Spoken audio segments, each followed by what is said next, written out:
TV trash. There are two guaranteed ways to tell when an animated series has jumped the shark, and that's when they add in either outer space or time travel!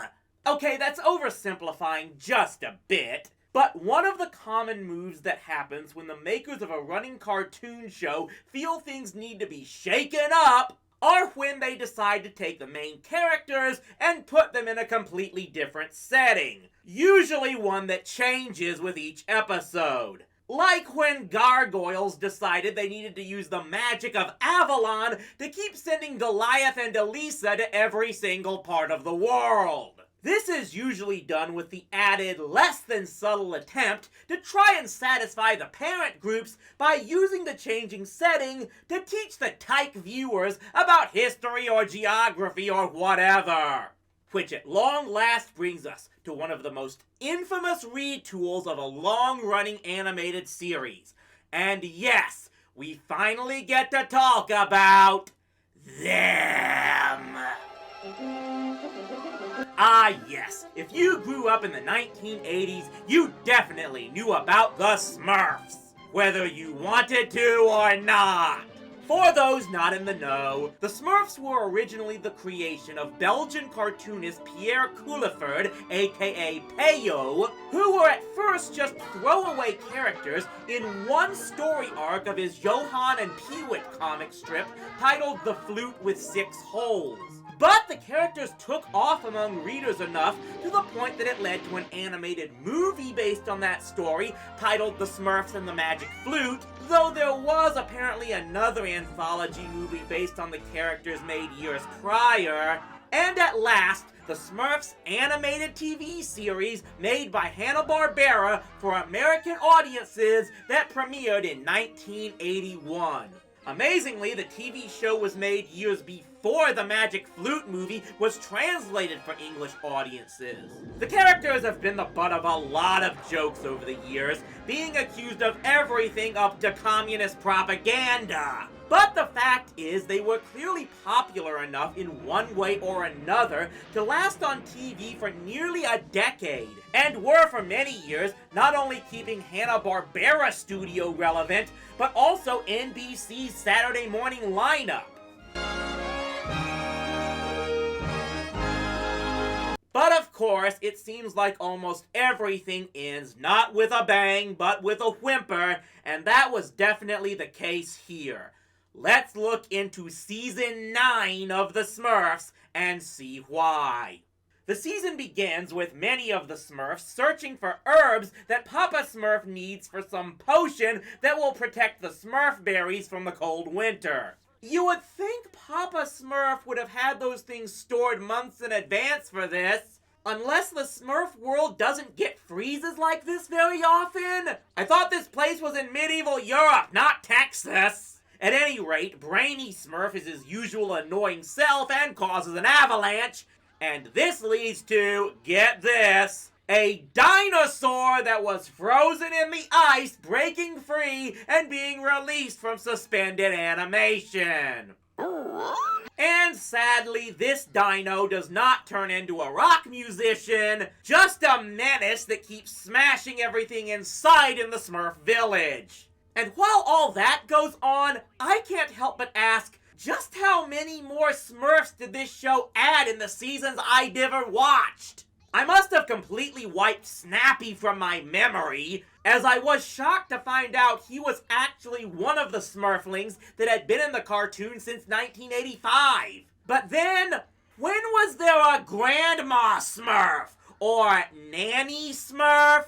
Apparently she debuted in the previous season and had been trapped in a castle that disappears every 500 years before Grandpa Smurf rescued her. Which, of course, completely retcons the plot device that no female Smurfs ever existed, save for Smurfette and Sassette, who were specifically created by Gargamel! Oh, and she also brought with her this creature called Smoogle. Because by season 8, the show had to enact another typical trope of any TV series desperate to retain relevance the year before in adding the cutesy, annoying Scrappy-Doo character. Anyway, Papa and Grandpa eventually explain how the baby dino just can't survive in their time period, despite Snappy's whining about wanting him as a pet. But when they find out Father Time has gone on vacation, Grandpa has to come up with another method. Gee, Papa Smurf, I never knew Grandpa had a secret cellar. That's why it was a secret, Brainy. That's your explanation? Then it wouldn't be a secret? Brilliant, huh? 2, every time I think you've hit rock bottom as a writer, you pull something like this and totally redeem yourself! So yes, Grandpa Smurf all this time had a secret cavern under his house where he keeps magic crystals and scrolls with the power of time travel. I will remind you that Grandpa didn't appear until season 6 of the show, so no one discovered that crank on his home while he was on that 500-year journey to restore the long life stone. They have to rig this contraption to lower the dino into the cave as Papa and Grandpa try to cast the spell. And of course, things don't work out here, and...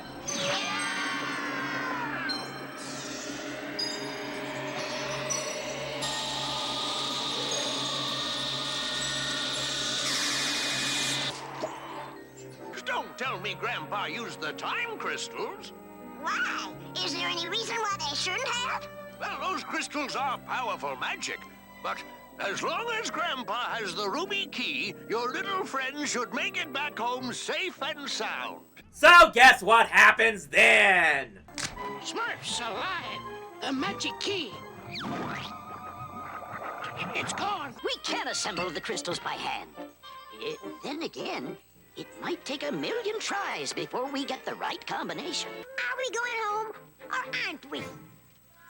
We don't know. And that's pretty much the story. The entire season is about the Smurfs trying over and over to assemble the time crystals and being sent back and forth to different times as they look to get the right formation. They end up in ancient Greece. They end up in feudal Japan. They end up in ancient Rome. Man, if they don't run into a bunch of time travelers in a phone booth, what's even the point? Either bunch of time travelers, it doesn't matter to me. Of course, that doesn't stop them from meeting familiar faces. Or at least familiar-looking faces. The first week after the season premiere sends them to ancient Egypt, where they don't meet the creator of Duel Monsters, but instead... We're having a little slumber party. And yes, she's supposed to be an ancestor of Hogatha. And that's not all. In the second episode of this same setting, they find... These bizarre blue bugs are bulldozing Azra's banquet!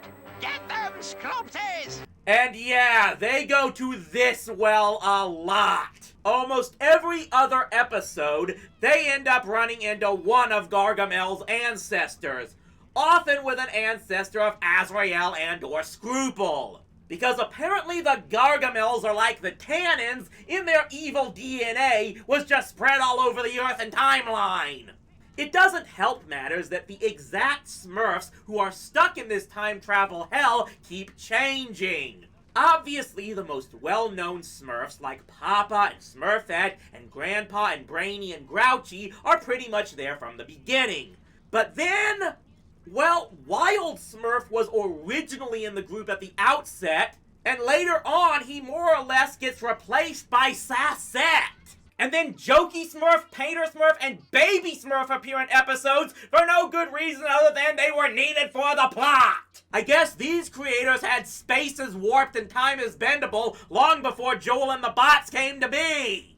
I don't think it's gonna surprise anyone that they never actually got back to their own time in this season. The last episode had them in Holland, where they have to save Cupid from another of Gargamel's ancestors. Why Cupid is in Holland when he was part of the Roman pantheon is never told. And that was it. If the creators expected to resolve all of this in a 10th season, guess what? That season never happened. Okay, I've got the start for the 10th season all done. See, here. The Smurfs travel all the way back to the point where they themselves were created, and the wizard who made them sends them back home, but a whole bunch of ancient Smurfs go back with them, and now have to become part of the present village! Yeah, we're done. Done? Yeah, NBC just pulled the plug. It's over. We're done.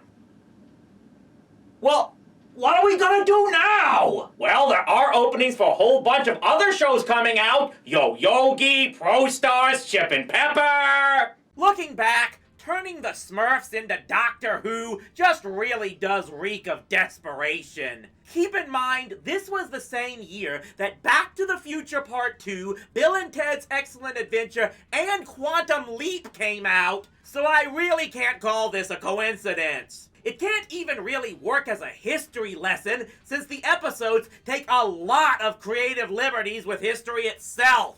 It doesn't surprise me to learn that a number of people that had been associated with the series were not here. Peo himself had to relinquish supervising the scripts due to poor health, so the writers just ran hog wild. And Gargamel's legendary voice actor Paul Winchell quit the series over his disgust at the scripts. It for sure was a last-ditch effort to keep the series relevant, and it just couldn't stop the series from meeting its end.